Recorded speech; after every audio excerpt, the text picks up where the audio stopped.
তোমরা দুষ্টু, তোমরা বাজি, তোমরা খারাপ। তোমরা কেন কর্জনের বাবাকে কষ্ট দিচ্ছ? বেশ করেছি, 100 বার করব। ওই জন্তুকে কি ওইভাবে ছেড়ে রাখা যায়? আমাদের করে হাড়গোড় ভেঙে দিয়েছে, পুরো গুড়িয়ে দিয়েছে। আমরা ওকে ছাড়বো না, কিছুতেই ছাড়বো না। আসুক একবার ওই কটকটি, দেখো ওর কি হাল হয়। আর এই যে বছর তোমারও কি হাল হয় তুমি একবার দেখো, একবার কটকটি আসুক, তারপরে তোমাকে না মানে কঠিন শাস্তি দেবে, একেবারে হাড়গোড় ভেঙে একেবারে আপাদমস্তক একদম সোজা করে দেবে, দেখবে। কটকটি তো ওকে ভালোই বাসে না, ওকে তো সঙ্গেই নিল না। একদিন দেখবে নিজেকে বাঁচানোর জন্য তোমাকে ফেলে রেখেই পালাবে। তোমার মা তো নিজের রানী হবে বলে এত কিছু করছে, তোমার জন্য তো কিচ্ছু করছে না। যা করার আমি একাই করতে পারি। আর একটা কোনো কথা যদি শুনেছি, আজ এখনই এই মুহূর্তে তোকে আমি শেষ করে দেব।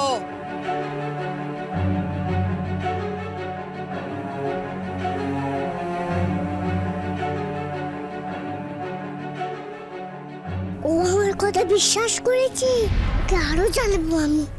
সেদিনটা তোমার দিদিমা তোমার মাকে বলছিল এরপর কোনো বিপদ দেখলে তোমাকেই পাঠাবে।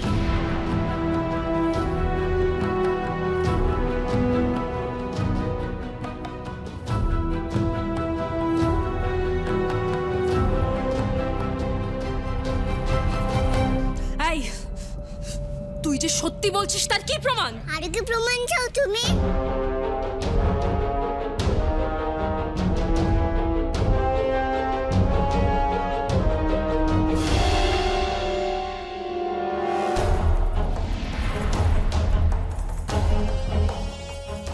শোন,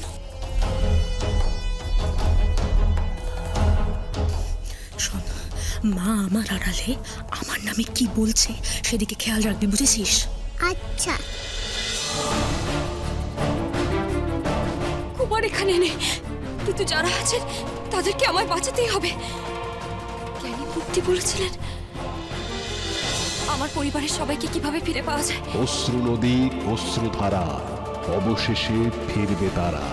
এই কথার রহস্য কি রে কিরণ? জানি না কোথায় গেলে আমি আমার বাবা মা, কুমার, পিতা মাতা সবাইকে আবার ফিরে পাবো। কিন্তু যেভাবেই হোক এদেরকে এখান থেকে আমায় বার করতেই হবে। এই রহস্য সমাধান করতে পারলে নিশ্চয়ই আমি আবার ফিরে পাবো সবাইকে।